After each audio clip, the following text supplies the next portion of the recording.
네, 시장의 큰 그림 그려보면서요. 네, 구체적으로 전략까지 저희 캐치를 한번 해보겠습니다. 최태규 전문가 함께 하시죠. 전문가님 어서 오십시오. 네, 반갑습니다. 네, 요즘에 가장 거슬리는 뉴스 중에 하나가 왜 또 이렇게 미중 간의 노이즈가 심해지고 있지? 네, 라는 부분이 될 것 같아요. 네.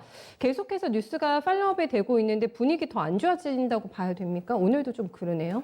네. 네, 일단 뭐 미중 간의 갈등 이 문제는 제가 지속적으로 이야기하지만은 계속 강도가 높아질 수밖에 없다. 제가 이렇게 이야기를 했는데 일단 가장 큰 최근에는 결국 원유 문제의 위안화로 결제를 하다 보니까 결국 미국 입장에선 건드려서는 안 될 부분을 건드리다 보니까 이제 하나씩 제재를 가하기 시작하는 겁니다. 자, 지금 전체적으로 보시면 아시겠지만 이 정치적 갈등, 결국 경제적 갈등, 또 코로나 진원지 문제 등 여러 가지가 서로 자기네들이 상대방이 잘못했다고 지금 계속 걸어가고 있죠. 그러다 보니 이제 평행선을 걷고 있는데 같이 만날 일은 제가 봤을 때는 앞으로도 없을 것 같아요. 결국 협상 테이블에 안 앉아. 네, 난타전이 이어질 것 같고요. 결국 지금 흐름 잘 보시면은 네. 중국 같은 경우도 계속 뭐 우리도 때릴 거야 하지만은 제대로 못 때리는 부분은 또 경제까지 건드릴까 봐 아직 미국이 경제는 안 건드리고 있어요. 네, 네. 왜 그러냐 하면 결국 이 경제를 건드리게 되면 트럼프가 가장 지금 중요시하고 있는 고용, 증시, 경제가 같이 어그러질 수가 있어요. 왜냐하면 과거에 결국 무역 제재로 인해 가지고 자기들도 충격을 받은 걸 알았는데 현 시점에서 그거를 건드리면서 경제적인 것까지 엉클어지게 되면 지금도 대선에 어려움을 겪고 있는데 더 어려워질 수 있기 때문에 현 시점에서는 일단 그거를 안 건드려요. 안 건드리니까 증시가 버티는 겁니다. 버티는 게 아니고 잘 가고 있는 거죠.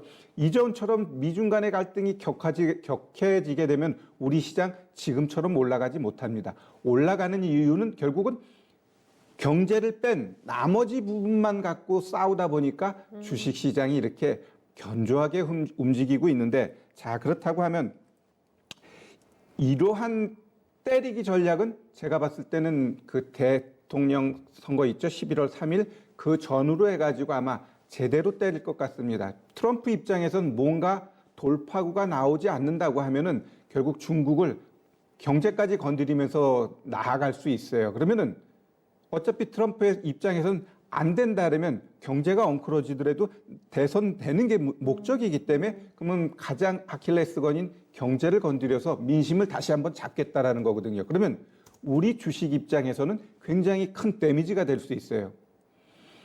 미국은 뭐 정치적 경제적으로 연결고리가 있고 중국은 경제적으로 아주 밀접한 연결고리가 있는데 그 양쪽이 싸우면서 피 터지게 싸우게 되면은 그 피해는 고스란히 우리는 2배, 3배 받을 수밖에 없거든요. 그렇다고 하면 지금의 엄청난 상승세가 그때까지 이어진다라는 것은 장담할 수 없습니다. 그러면 우리가 EU도 봐야 된다는데 EU 같은 경우 일단은 단기 봉합됐다고 말씀드렸죠. 그러면 미중 간의 갈등은 계속 진행 중이고 이게 어느 시점에 터지게 되면은 크게 우리 시장에 충격으로 올 수 있다라는 점만 명심하시면서 지금의 시장을 즐기자. 다시 한번 강조합니다. 그럼 갈등의 판을 키우지 않을 거라는 어느 정도 암묵적인 시장 투자자들의 전망이 나오기 때문에 이전만큼의 이렇게 갈등이 나오더라도 시장에서 충격은 거의 없을 거라고 이렇게 보시는 거죠? 네, 일단 현 시점에서 미중 간의 갈등이 경제를 건드리지 않는 이상은 지금의 상승세는 이어진다고 보시면 될 것 같고요. 경제를 건드리는 시기도 굉장히 뒤로 보신 게 맞으시고요. 네, 저는 오히려 10월 달 뭐 중순 이후 뭐 대선을 바로 앞두고 우리 잘 보시면 힐러리하고 트럼프하고 할 때도 투표하는 그날까지도 힐러리가 된다고 그랬어요. 당일에도. 그러죠. 네. 지금도 뭐 바이든이 뭐 잘 된다고 하는데 그거는 그냥 예측일 뿐이고 결국 트럼프는 뭔가 배팅하는 능력은 있는 것 같아요. 네. 사람의 인격 이런 걸 떠나서 하여간에 자기가 하고자 하는 것은 하는 사람이고 만약에 대선에 잘못됐을 때 굴복하겠냐 할 때 자기는 안 한대요. 그만큼 또 뒤끝도 있는 사람이기 때문에 그 이후에 또 많은 소용돌이도 예상됩니다. 그만큼 대선 전후로 해가지고는 우리가 항상 제가 이야기를 하지만 조심할 필요는 있다 이렇게 말씀드립니다. 네, 알겠습니다. 당분간은 뭐 시장 추세를 훼손하지는 않을 거라고 하니까 이 부분은 중립적인 이슈로 놓고 보시면 될 것 같아요. 그렇다면 이제 조금 더 디테일한 전략적으로 들어가 본다면은요, 전문가님, 저희가 제약바이오를 빼놓고는 얘기를 할 수가 없습니다. 네. 오늘도 이거 너무 한쪽으로 쏠리는 거 아닌가 싶을 정도로 지금 양시장 합산에서 거래대금 5위가 다 코로나 관련된 뭐 테마주들, 뭐 치료제들 이쪽으로 좀 매기가 쏠리고 있는 상황인데 무조건 포트에 들어 있어야 될까요? 이쪽에 한두 개라도요? 네, 담아야 됩니다. 담아야 되나요? 네. 제가 뭐 여기 처음 시작할 때부터 내 포트에 하나 정도는 담고 가자 이렇게 이야기를 했는데 최소 하나? 그렇죠. 최소 하나입니다. 네. 자, 그러면 어제 같은 경우도 코스닥이 상승했지만 상승 종목보다 하락 종목이 많았어요. 그건 결국 시장이 일정 부분 왜곡돼 있다라는 겁니다. 네. 왜곡돼 있는 건 분명하고요. 비정상적인 시장은 맞아요. 내가 오늘도 뭐 여러 가지 이야기를 하겠지만, 자, 일단 시장의 가장 큰 뭐 어찌 보면 상승의 동력은 핫 이슈는 코로나라고 보시면 될 것 같고요. 결국 이 코로나가 제약이 나오든지 아니면 이게 소멸되게 되면은 결국 제약바이오는 이제 끝이 나게 됐는데, 그러면 이게 끝나기 전까지는 지속적으로 진행된다고 보셔야 되는 게 맞을 것 같습니다. 그러면 네. 현 시점에서는 제가 봤을 때 이제는 좀 옥석 가리기를 할 필요가 있지 않나 보여집니다. 물론 내 투자 성향이 난 가는 거 계속 갈 거야라면 가셔야 됩니다. 가셔야 돼. 그 뒤끝은 내가 잘 모르겠지만 여튼 내 매매 스타일에 맡겨야 돼. 그러면 내 매매 스타일이 급등주 쫓아가는 매매 스타일이 아니었는데 지금 내가 갖고 있는 종목이 안 움직인다고 해서 그쪽으로 눈길을 주게 되면은 그건 끝이에요. 왜냐하면 나의 일반적인 투자 심리가 우리 600만 투자 심리하고 거의 같거든요. 그러면은 내가 그동안 관심 갖지 않았는데 나 정말 못 버티겠어. 이제는 나도 급등주 할 거야 하면은 다른 사람들도 그러한 마음을 가졌다라는 거예요. 그러면 세력들은 이제 시장이 좀 변하는구나. 이 들어오네. 여기다 팔아야지라는 생각되고 결국은 내가 평소에 관심 갖지 않았던 섹터를 매매하게 되면 그게 꼭지가 될 가능성이 높아요.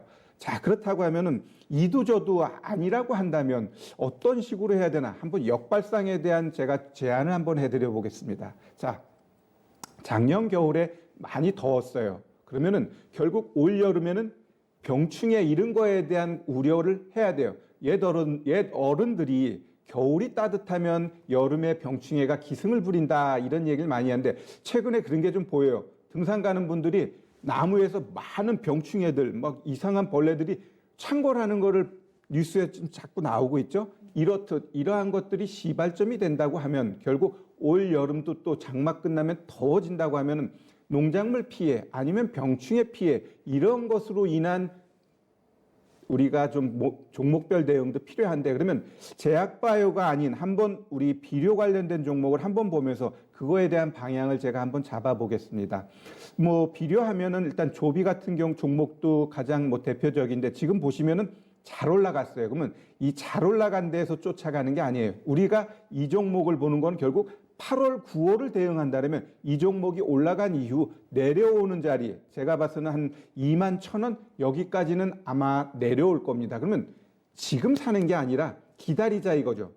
한 달이고 기다려서 내가 원하는 가격에 왔을 때 사면은 탄력적으로 올라가요. 근데 지금 자리에서 사면은 얼마 올라가지도 못하면서 하락하게 되면 마음이 아프거든요. 그러면 주식은 낚시하는 그러한 전략도 일정 부분 필요해요. 기다리는 전략. 그러면 지금의 이 박스권 흐름까지는 분명히 지지해 줄 거예요. 그러면 올라가고 내려오는 그 과정 속에서 우리는 2만 1,000원을 기다리자. 그러면 아마 8월, 9월에 그러한 제가 이야기한 그러한 이슈가 시장에서 부각되게 되면은 아마 급등하면서 그때 가서는 오히려 잡지 못하고 또 급등하는 세력들만 또 쫓아가는 그러한 날이 올 거라고 보고 있고요. 또 하나는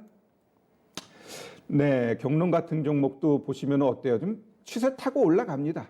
이거는 오히려 좀 조비보다 조금 더 빨리 조금 더 올라갈 공간은 남아 있어요. 그러나 이 종목 역시 일정 부분 올라가고 나면은 다시 되돌림 주게 되면은 제가 봐서는 한 11,000원,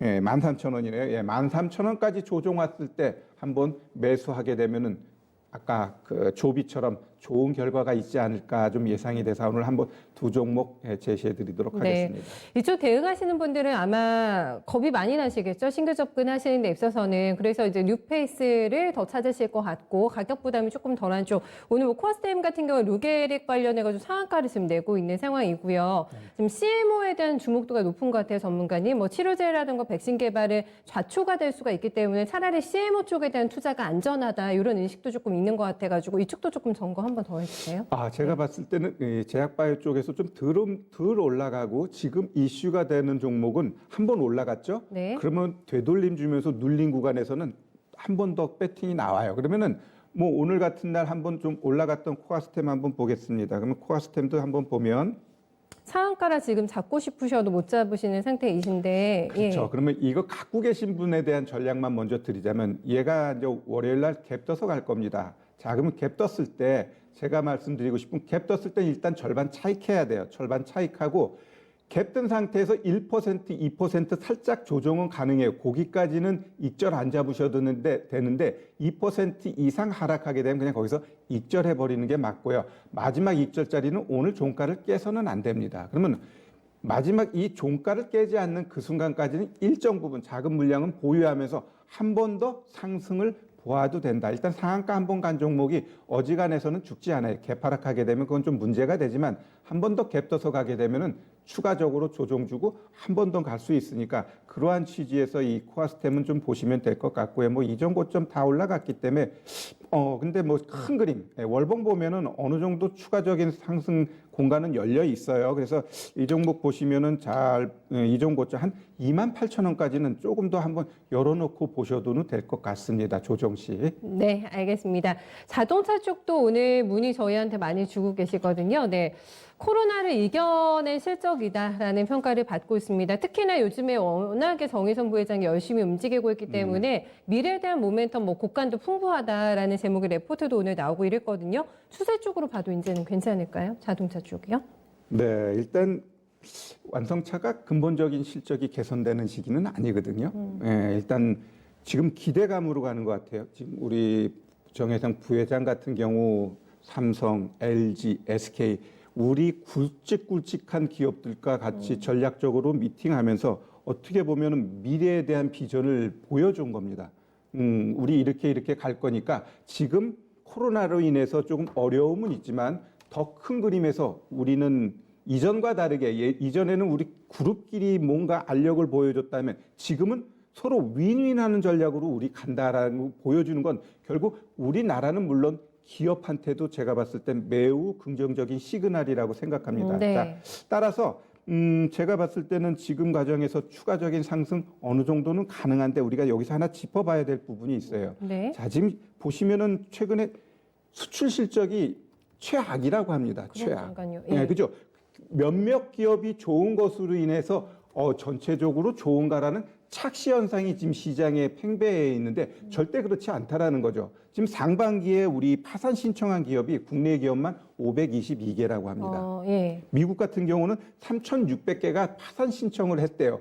이만큼 시장이 어려운데도 불구하고 이렇게 간다라는 건 결국은 비정상적이고 이러한 비정상 뒤에는 유동성과 강력한 부양책이 시장을 이끌어가고 있다는 점만 우리가 알면서 일단 상승은 즐기자. 그러면 현대차 같은 경우는 지금 일봉 보면은 추가적으로 쭉쭉쭉쭉 올라가고 있어요. 그러면 주봉 보면 일단 단기 고점은 보여요. 단기 고점 보시면은 여기 고점만 가면 떨어지거든. 그럼 13만 5천 원 여기까지는 열어놓고 우리가 현대차 보시면 될 것 같고요. 그다음에 이제 기아차 같은 경우 보시면은 기아차도 지금 자리가 굉장히 중요합니다. 3만 8천 원만 가면은 지금 최근 들어서 뚝뚝뚝뚝 떨어졌어요. 그러면 지금 자리에서 현대차가 치고 가게 되면 기아차도 같이 치고 가고 그러면은 4만 2천 원까지는 충분히 열려 있다 이렇게 보시면 됩니다.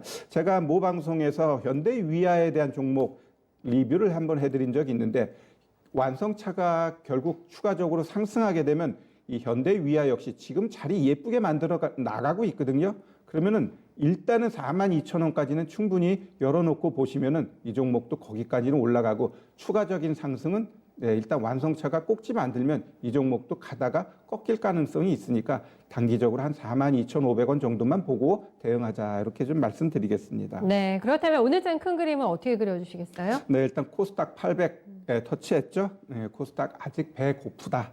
네, 더 간다라고 저는 보고 있으니까요. 지금 800에 대한 뭔가 공방은 이루어질 거예요, 다음 주에. 그러나 거기서 크게 대밀리지 않으면 800 이상으로 우리가 이제 배팅하면서 가도 문제가 없다 이렇게 보여집니다. 네, 코스닥의 진격은 끝나지 않았다. 이렇게 정리하면서 오늘 전문가님과도 저 인사 나눌게요. 네, 말씀 잘 들었습니다. 네, 고맙습니다.